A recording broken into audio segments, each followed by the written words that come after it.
પાટણથી વધુ સમાચાર આવી રહ્યા છે। દુધારામપુરમાં પેટ્રોલ પંપ પર ગામજનોએ હોબાળો મચાવ્યો છે। ગ્રાહકોને પેટ્રોલની જગ્યાએ પાણી અપાતું હોવાનો આરોપ લગાવાયો છે।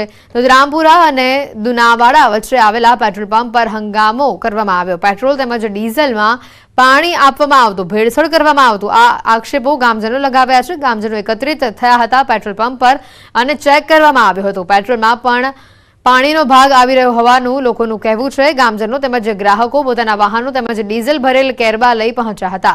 પેટ્રોલ પંપ પર પાણી મિક્સ થતા લોકોના વાહનો તેમજ ટ્રેક્ટરો પણ બંધ થયા છે। આજની તારીખમાં 50 થી 100 બાઇક પડ્યા છે, બધાની અંદરમાં પાણી આવેલું છે અને આ લાઈવ પેટ્રોલ પંપ ચાલુ કરો તોય પાણી આવે છે। બરાબર, કોનો કોઈ વ્યવસ્થિત ઉકેલ કરતા નહીં, જવાબ આલવા ના 4 ફેરો આવું બન્યું છે, એક ફેરો નહીં।